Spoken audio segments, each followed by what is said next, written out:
Everyone ranks Italy for its ruins, Switzerland for its peaks, and France for its palaces.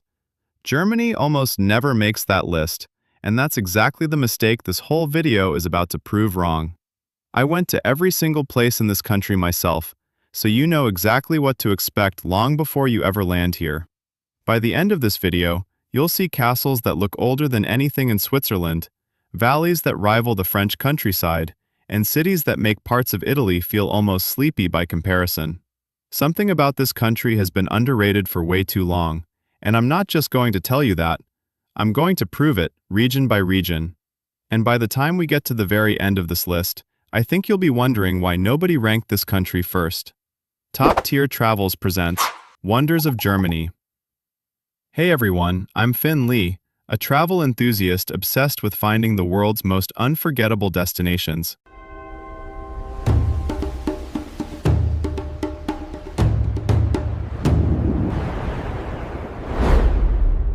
Right now, I'm standing on a hill above the Rhine, vineyards behind me, a castle ruin somewhere in the fog ahead of me, castle everybody's already seen in photos. After actually driving this entire country coast to coast? Completely different picture. This one country touches 9 borders, more than anywhere else in Europe, got cut in half by a wall and rebuilt itself into the continent's biggest economy, and somehow still has an estimated 20 to 25,000 castles hiding in it, more than any other country on Earth. It quietly does everything Italy, Switzerland, and France get all the credit for, and in some places, does it better. So let's go prove it, starting up north and working our way down. Munich. Every day at 11 o'clock sharp, an entire square stops and looks up. On the town hall tower, 2 rows of windows swing open and 32 wooden figures start turning. Knights jousting, dancers spinning, a tiny suspended theater above the whole crowd. That's the Glockenspiel, and it looks out over Marienplatz, Munich's main square, where cobbled streets, palaces, and a constant flow of people all collide. A few steps away, the Englischer Garten opens up, a park so massive it's bigger than some entire principalities used to be, and yes, people actually surf a standing wave on a small river running through it, board and all, right in the middle of a European capital. Then there's the residence, the old palace of the Bavarian kings, gold-covered halls stacked with centuries of royal history. This is where Ludwig II lived, the so-called dreamer king who couldn't stand court life, preferred solitude, music, and legends, and eventually built himself an entire castle just to escape all of it. Just past the palace, the twin onion domes of the Frauenkirche rise above the rooftops, and by law, no building in the old city center is allowed to stand taller than them. Show up to Marienplatz a few minutes before 11, the square fills up fast once the Glockenspiel starts. Rent a bike for the Englischer Garten. It's too big to see on foot. And yes, people really do surf that river wave. It's not a rumor, and there's usually a small crowd of regulars taking turns. Munich sets the tone. But the king who built it also built something even stranger further south. Neuschwanstein Castle. White towers suspended above a gorge, the Alps rising right behind them, a lake sitting quietly at their feet. Here's the twist. Neuschwanstein isn't actually a real medieval castle. It's the fantasy of Ludwig II, built only about 150 years ago by a king who wanted to live inside a fairy tale instead of a court. You get there on foot, about half an hour climbing through the woods, or by carriage the old-fashioned way. Inside, there are thrones, paintings, and even an artificial grotto the king had built purely because he wanted one. But the best view isn't from inside at all. It's from the Marienbrücke Bridge, hanging right over the gorge, towers staring straight back at you. Ludwig lived here for barely 172 days before dying in circumstances nobody's ever fully explained. And this private hideaway became the most photographed castle on the planet. They even say it inspired Disney's own fairy tale castle. Ironically, out of more than 200 rooms planned, only about a fifth were ever actually finished before Ludwig died. Book your entry time online. Walk-up tickets sell out fast in summer. Walk to the Marienbrücke Bridge first before the crowds catch up. And bring good shoes that climb through the wood. Bavarian Alps. This is where Germany touches the sky. Along the entire southern border for hundreds of kilometers, the country closes itself off against a wall of rock before crossing into Austria. The Zugspitze, Germany's highest peak, rises to nearly 3,000 meters, and a cable car gets you to the summit in about 10 minutes. Lower down, everything softens. Bright green meadows, dark wooden chalets with flower boxes on every balcony, cows with bells echoing through the valleys. In winter, the whole place turns into something out of a snow globe. In summer, hikers take over the trails heading toward mountain huts scattered across the ridge lines, some serving warm food at nearly 2,000 meters up. The nearby town of Garmisch-Partenkirchen sits right at the base of it all. Wooden balconies painted with frescoes, the mountains rising directly behind the rooftops like a backdrop nobody built. Take the cable car up, but hike down if the weather's good. The views change completely with every switchback. Layer up even in summer. It's colder at the top than you'd expect. Somewhere between those same peaks, though, there's a place so quiet the sound barely moves. Lake Königssee. A long, narrow lake pinched between rock walls that drop straight down into the water. No road reaches it. The only way in is by boat, and every boat here has run on electric motors since 1909, just to keep the water among the purest in all of Germany.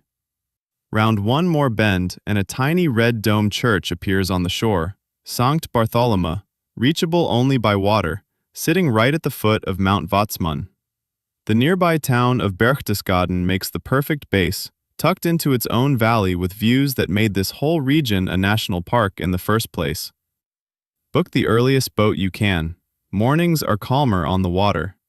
Stay quiet during the trumpet stop. That echo is worth the silence.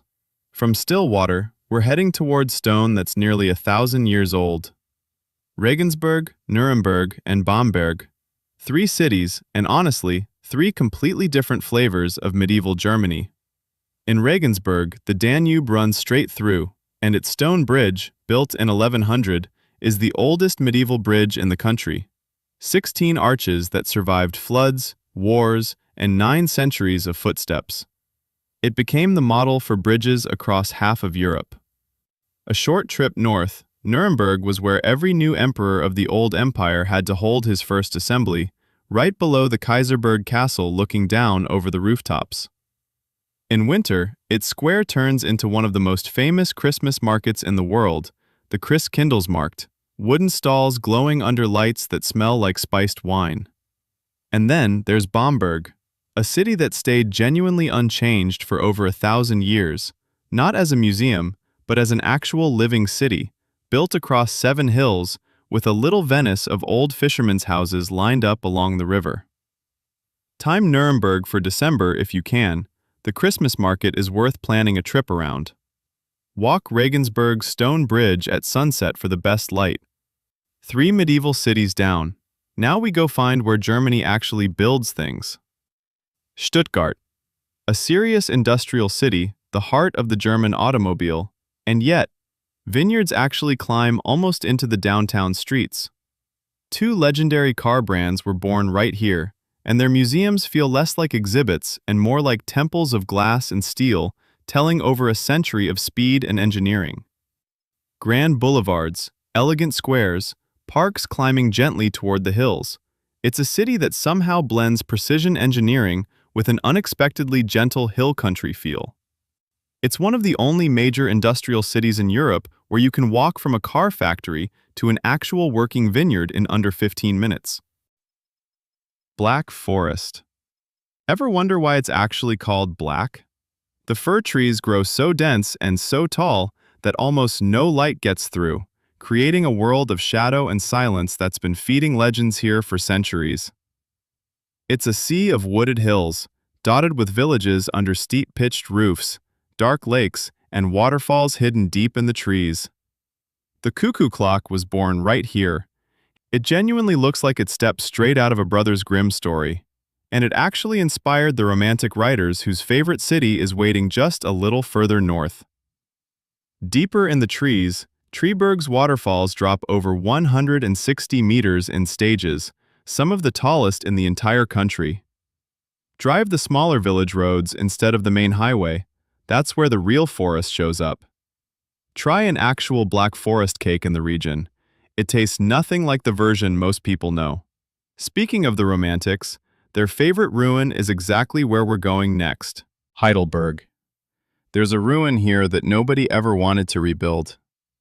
Heidelberg Castle looks down over the whole city, red stone scarred by lightning and by war. And somehow, staying broken is exactly what won everyone over.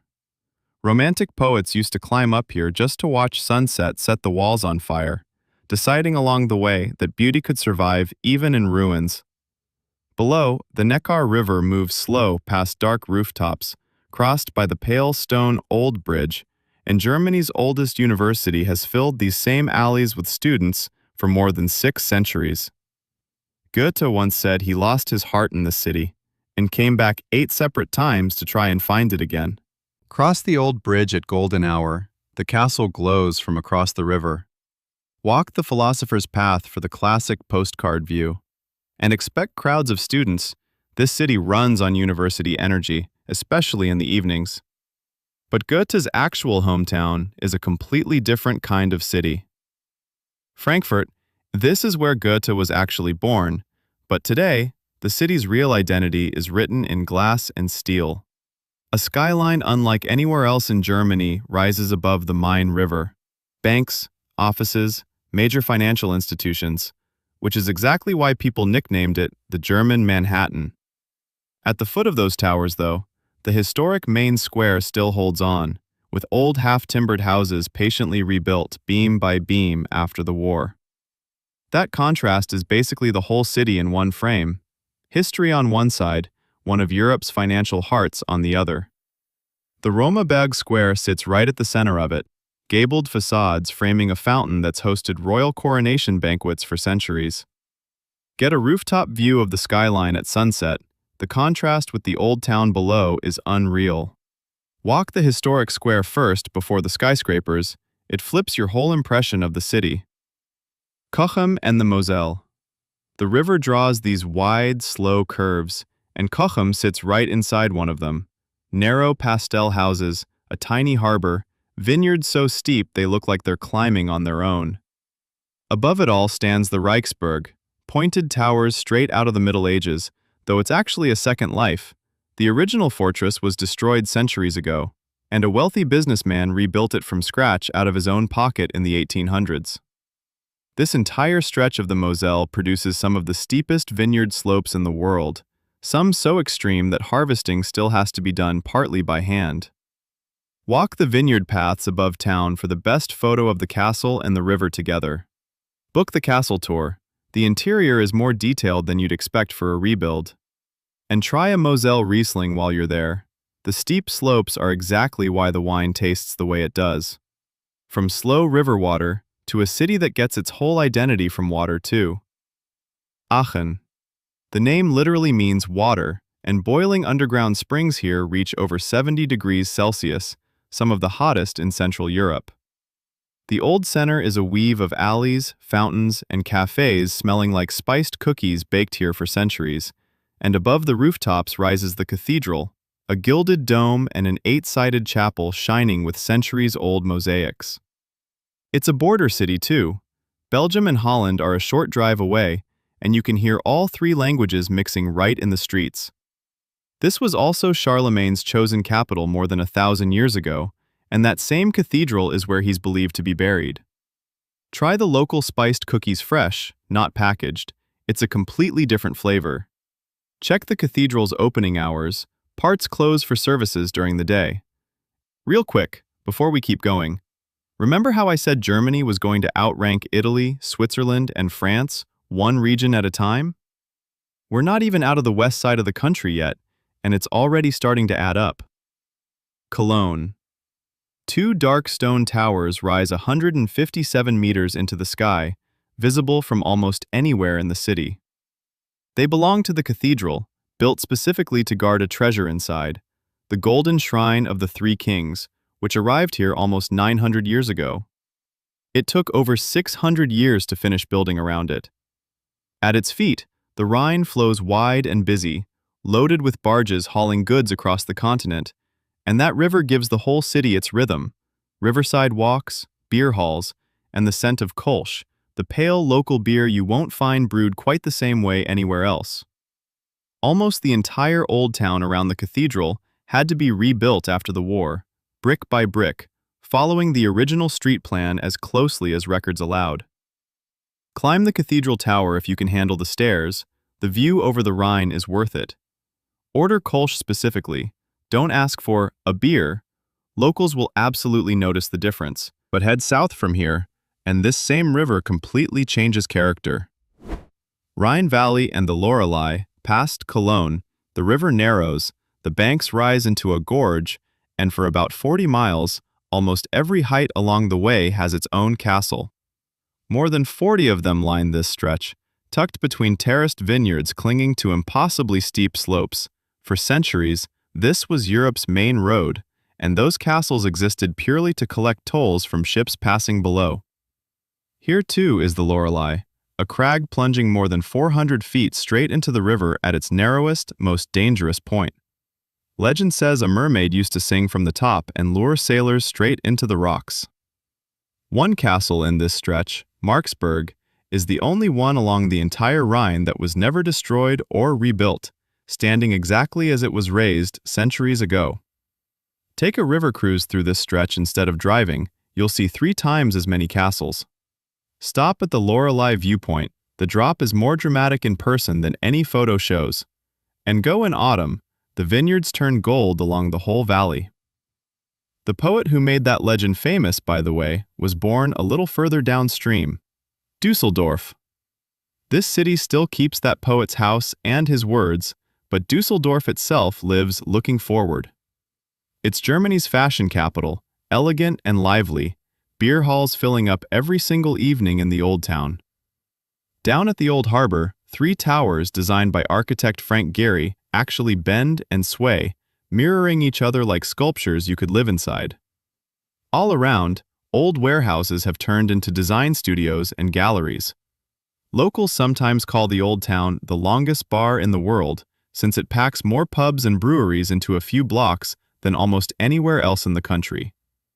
Walk the Königsallee Boulevard for the city's best shop windows, and check out the Gehry Towers at the Old Harbor.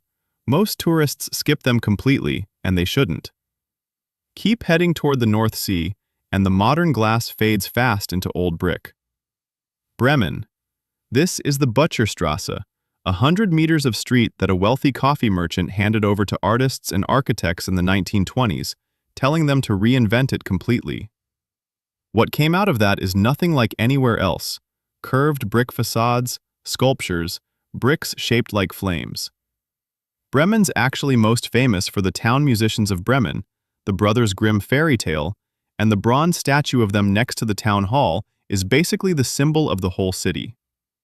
Medieval squares, pointed roofs, crooked little alleys, the whole place feels like it's living inside its own fairy tale. Walk Butcherstrasse slowly.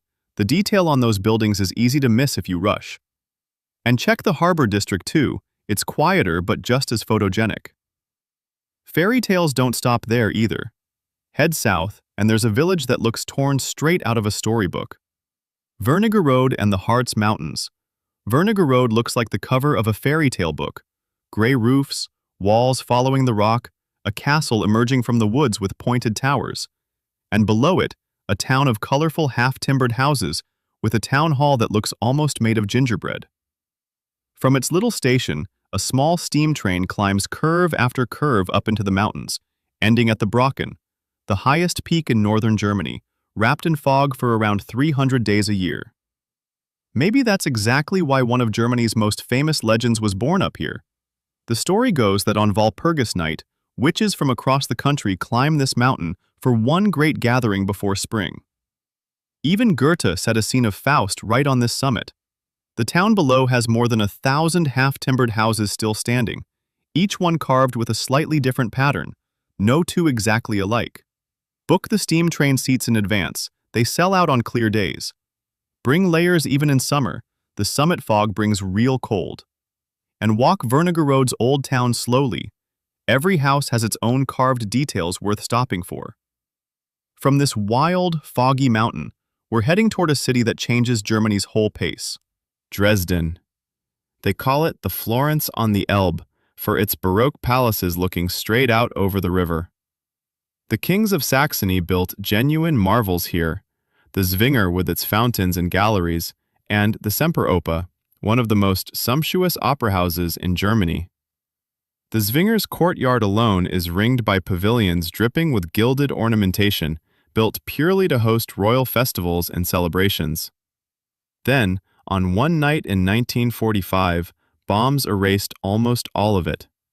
The Frauenkirche, the city's great domed church, sat as a heap of rubble for 50 straight years. But the citizens never gave up. They rebuilt it, stone by stone, reusing the original blocks blackened by fire, and today its dome rises again, dark stone mixed with pale stone, telling the wound and the rebirth together. Look closely at the Frauenkirche's walls. The dark stones are the originals saved from the fire. Catch a performance at the Semperoper if tickets are available, and walk along the river at dusk. The palaces glow differently once the sun drops. A short distance away, there's a landscape with a name that makes absolutely no sense until you see it. Sachsen-Switzerland National Park.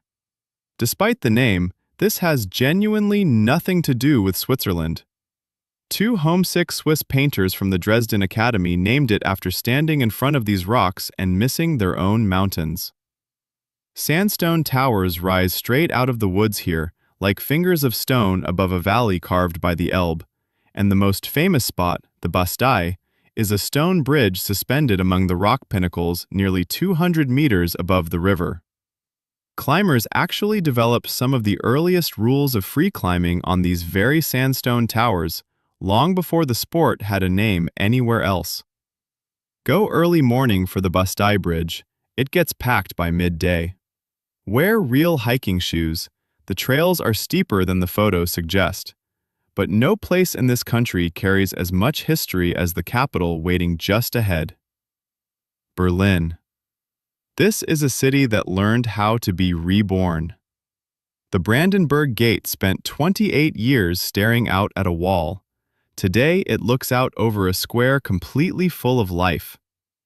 The longest surviving stretch of that wall is now the East Side Gallery, an open-air canvas where artists from all over the world painted freedom straight onto concrete.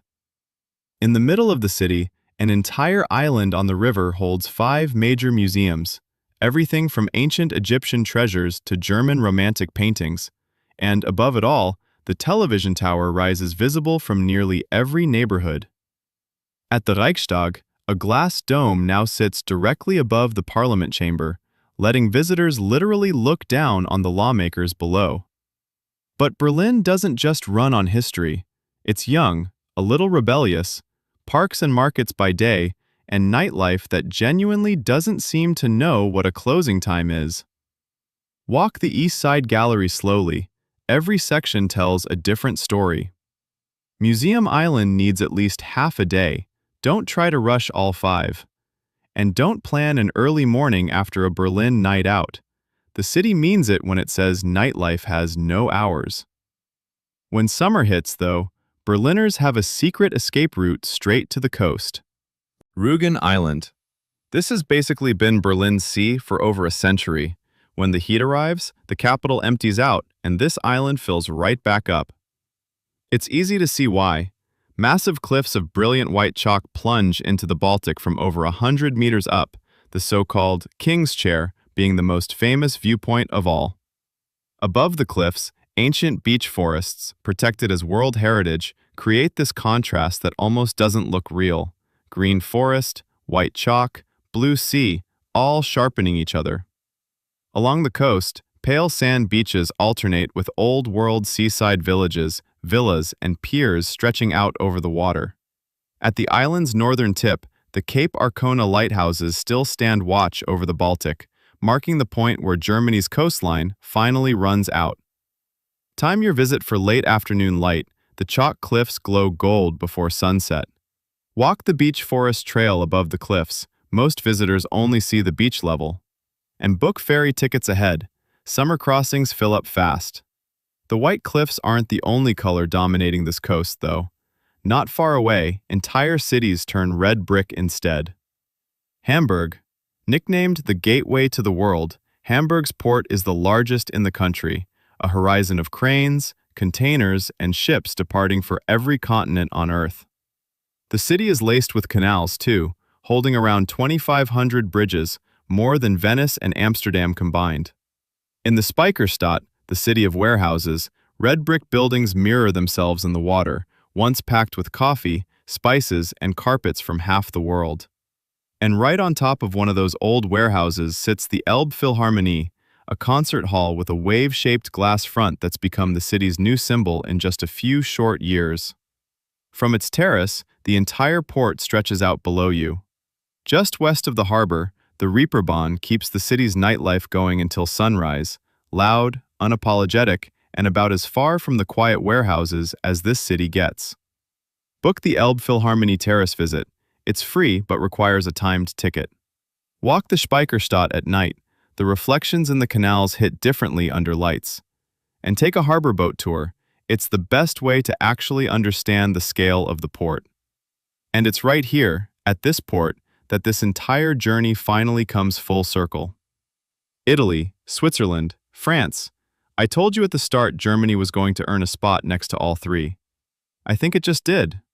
Out of Italy, Switzerland, and France, which one do you think Germany actually beat the hardest in this video? Tell me in the comments. I want to see if you agree with me by the end of this. If ranking countries against each other is your thing, go check out the video I posted called 14 Most Visited Tourist Attractions in the World. Completely different format, but just as many surprises.